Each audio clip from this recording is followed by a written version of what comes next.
Doesn't everyone want to see a movie where all of the close-ups are this? That's the movie I want to see.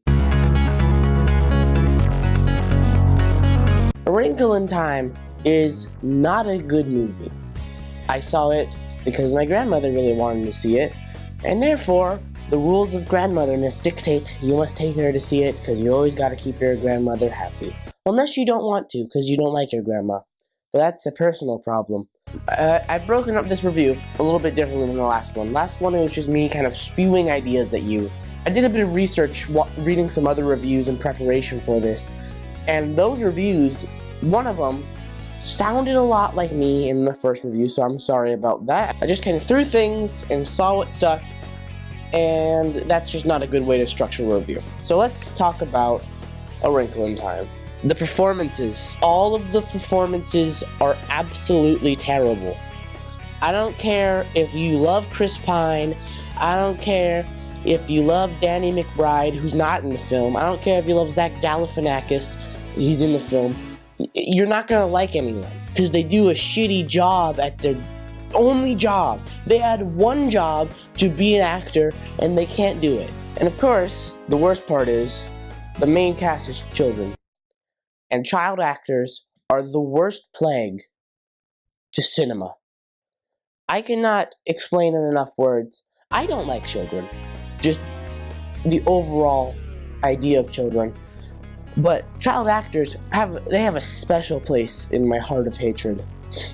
So, when you make a movie, try not to get children. And if you have to have children, you gotta file for a Stranger Things kid. You gotta go in, you gotta say, give me a Stranger Things kid. They're like, he's too old, you want an 8-year-old? I don't care. Just do something. Stormi Reid, she's the main girl in this. People thought it was a big thing because they cast a black person as the lead because in the book she was white. To that I say, I don't care. Black, white, Asian, purple, I don't care what skin color you are. If you can give a good performance, knock me out of the water. I love you if you do, don't like you if you don't. It doesn't matter who you are. And she does not do a good job in this movie. She's supposed to be this very nerdy character who's taken aback from the world because her father left her through time distortion. So, she's a dick for the whole movie. She's just a mean person and goes against everything that's really happening. She's like, oh, why do we have to go to this dimension? That's where your father is. I don't want to go to that dimension. Why do you not want to go to that dimension? I literally just told you which one your father is. I want to find my father here. You cannot find him here. That's how the majority of it goes. So she's skeptical and hating all of this. And then she has this little brother, and his name is, like, Charles McSwab. What the fuck is his name? His name is Charles Wallace. I can remember it. I remember Charles, but Wallace, who, it's weird. They always call him Charles Wallace. They never call him Chuck. They never call him Wally. It's always Charles Wallace. No matter what the situation, they're Charles Wallace! Get me a slice of pizza! Or it's Charles Wallace! I'm literally gonna kill you right now! It's the same name throughout the whole thing. He's played by Deric McCabe, who is an even younger child actor than Stormi Reid. So that's... you know that's gonna be amazing. He's the only actor who really super gave into the fact about 3/4 of the way the movie. He said, you know what? I am in a piece of shit. Let me act accordingly. Because they make him, spoilers for A Wrinkle in Time, I don't think you care. They make him the villain, like, 3/4 of the way through. Which is stupid. There was really no villain in this. It was, find Chris Pine, you'll be good. That's the plot. But they made him the villain because they needed Stormi to come out of her shell and become this heroine that we will all respect, and the boys will go crazy for her even though she's like 12. Her little brother fills in those shoes, which I guess is like an allegory for having siblings and how you're always going to hate your siblings or something. I don't have siblings, so. But he does an absolutely terrible job. The one thing that he does is he's the person who gets them to Neverland. He talks to Reese Witherspoon and Oprah Winfrey and Mindy Kaling or Kaling, and I'm not quite sure about how to say her name. And he's like, oh, you gotta take me here, and we gotta do this. This is the plan. This is the whole shebang. And everyone's like, stop talking to these crazy people, which is completely understandable.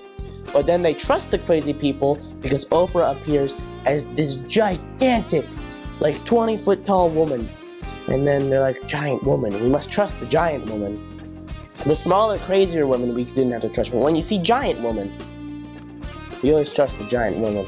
The next logical person to talk about is Chris Pine, who is in it because they needed another attractive person to fill out a role. And Chris Pine is an attractive person. He has a penis, so they're like, you be the father. They took him on that show. They said, you're the father in A Wrinkle in Time. He was like, I specifically don't want to be there. And like, screw you, we're Disney, here's all the money. He's like, okay, I'll be that now. His entire character, Chris Pine's entire character, is dude who is obsessed with science. Like, he's in the beginning, like, 5 minutes of the movie, then the ending 10. Not even the ending 10. Like, he's in it for a collective 10 minutes, maybe. And for that entire time, he's ridiculous and seems to love his kids, but it's not apparent. And there's all this just weird, like, ideas that they're trying to get through with him, but he's just there for science. There's this one part where he's hugging Stormi because he's been gone for 4 years. That's the story. He disappeared for 4 years, so he didn't really get to see her grow up to the point she's at. And he's hugging her, and she's like, I'll never leave you again. And his mouth is hanging open, and I would have given this movie a perfect 10 out of 10 if he just straight up threw up all over her. I was waiting for it to happen, and it didn't happen, and I was very disappointed. Disney, learn. Fathers vomiting on daughters. Money-making genius. This next name, I am going to have to look at my notes for, so that I don't fuck it up, because it is a messed up name. The name of the mother, the actress who plays the mother, is Gugu Mbatha Raw. I'm very sorry, Miss Raw, or Miss Mbatha, if I said your name wrong. I probably should have put in like a word sayer, but you have a very hard name to pronounce, and also you did a really bad job in A Wrinkle in Time. Your only job was to be a mom, and you don't even have like maternal traits. You're just there because you're attractive, and you have to like science as well, because who doesn't? Science, it's the new art. But she's just a maternal figure, and that's all. It's stupid. Like, you could have had her. She was a necessary part of the movie. Was she a necessary part of the movie? I would say no. I would say she is not a necessary part of the movie. You could have made this whole movie without her in it, and nothing would have changed. So on their journey, there's this other guy, played by Levi Miller, who was in this movie where he raped his babysitter. And that was his Christmas present. He's in this movie because he's a boy, a school-aged boy, who also has a penis, so that the small boy audience, like 6-year-old boys, can say, oh, there's a guy going on this adventure, because Disney's too afraid to allow boys to be interested in strong female characters. Chris Pine's been in a lot of stuff with strong female characters lately. He was in Wonder Woman, and then this, and there's both heroines. This fucking door. Like, a lot of strong female. That's good. It's a good thing that we're getting more strong female characters. I just wish they got better movies. I literally don't remember anything about this character. At the time I wrote notes, literally, I had just saw the movie. I came home and I was like, okay, I gotta start on the review. And I got to his character and I was like, wait, what did he do? He didn't contribute to the story at all except for being a love interest. I actually thought he died. There's a climax at the end where they're getting dragged on the ground and smoke is like pillowing in all around them, and he disappears in the smoke, and I was like, oh, he died. Okay. Then he's there like 10 minutes later, and you're like, oh, he didn't die. The next three, I'm gonna talk as if they're one performance, because they're all terrible. Reese Witherspoon, Mindy Kaling, and Oprah Winfrey. They did such a terrible job. Oh my god. Reese Witherspoon in particular. Not even Reese Witherspoon. All of them. Just terrible. Absolutely terrible. Reese Witherspoon is very annoying. She has a childlike outlook on the world, and she's always hyper. She's like, oh, fuck that. I don't like you. Why are you like that? Can I have your dress? No? Okay, I still don't like you. She's the only character who turns into a full-on cartoon character. But really, she was that from the beginning, so they just kind of were matching her face with her voice. Mindy Kaling, I don't like her as an actress. I think that she's a poor actress. I don't like any of the things she's in. And she has managed to play some of the most annoying characters in cinema, and this might be her crowning achievement as Mrs. Who, or Mrs. What's It, or what the fuck, who cares? Her character speaks only in quotes, and that's it. Until the writers said, oh, her magic power is speaking in quotes. But when Deric Dark placed, she can't speak in quotes because it takes away her power, so she can't think of quotes. And so but that's just an excuse for the writers to be lazy and not have to write in their character anymore. She also doesn't add anything to the plot. She's just kind of there. She gives them this like these magic glasses towards the end of the movie, which helped them at one very specific point where they forgot to finish the CG, but I think it was purposeful, because it was like, they're in a room, and they use the glasses to see these stairs, and the stairs will get them the Chris Pine, but the stairs look like you just finished sketching them out in Photoshop, and you haven't put them into After Effects yet to be anything, so you're stuck with these terrible Photoshop-looking stairs, that they then decide she can jump on them, and it's very obviously green screen, and they just got rid of it in post. But it looks so bad. It's just annoying and blurred and stupid. Oprah was in the movie.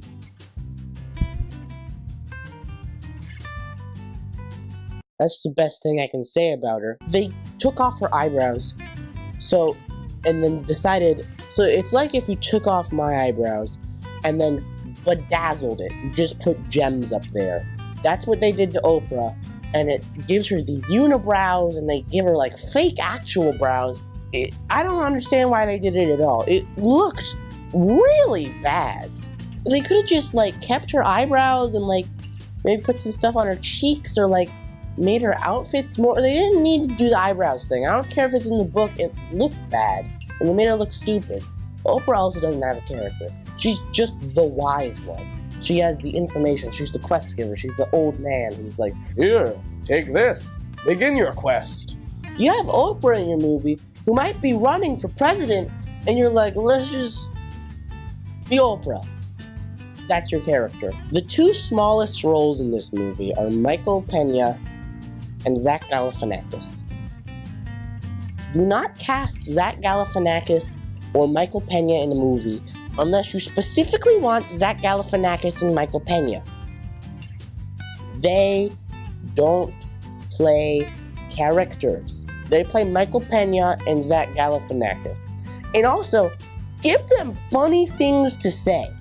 Zach Galifianakis is there, and he's acrobatic and fat, and he's Zach Galifianakis, and he's smoking weed in North Carolina, being Zach Galifianakis.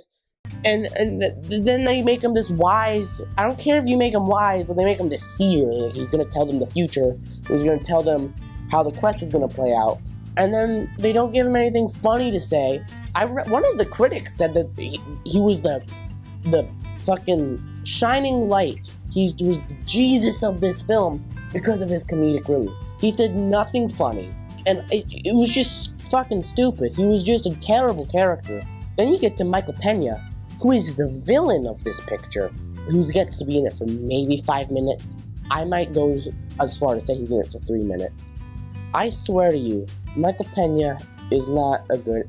He comes in, he infects the little kid, and then he leaves. He touches him in the place you're not supposed to touch little kids. Then he turns into a puppet, and then he dies. I'm very unconfident in saying that Myka Pena is the villain. I think he's the villain.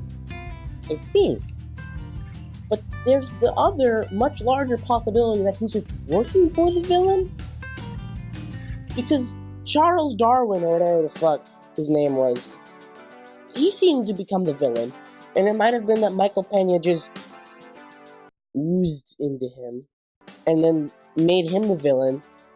But it felt like Myka Pena was the villain, which is weird because he's Myka Pena and he's like the sidekick.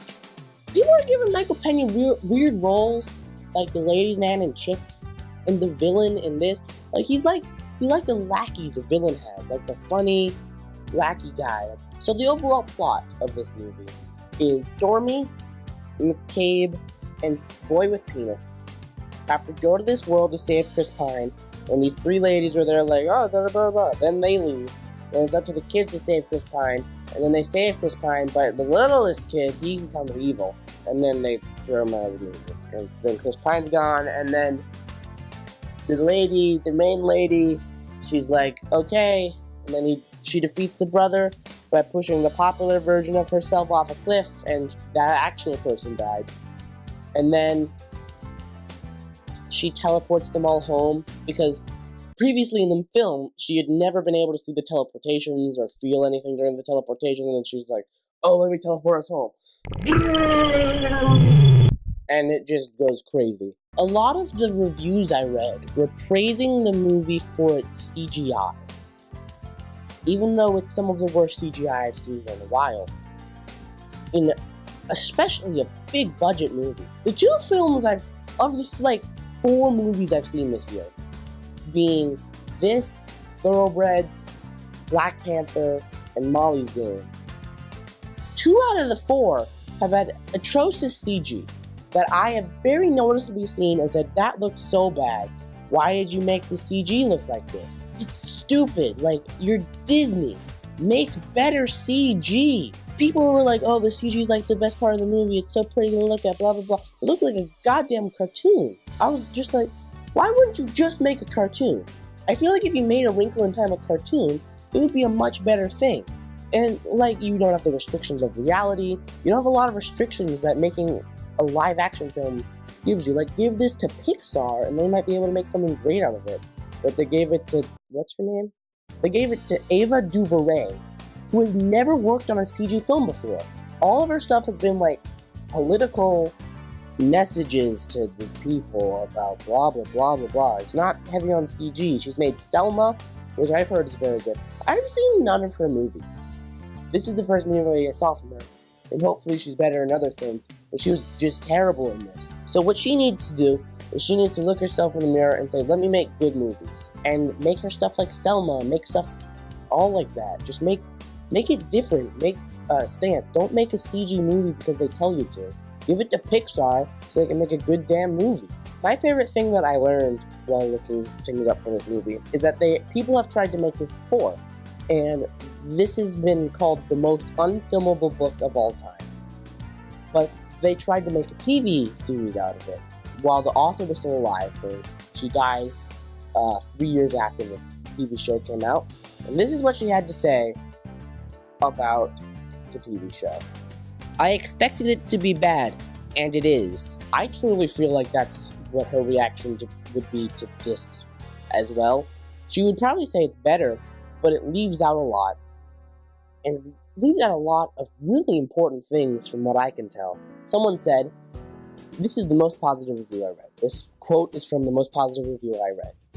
If you can ignore the plot holes in The Wizard of Oz, then you should give that same treatment to A Wrinkle in Time, because it has many of the same problems. But the problem is, The Wizard of Oz is a good movie with compelling characters and advanced the technology of film by being the first colored movie ever.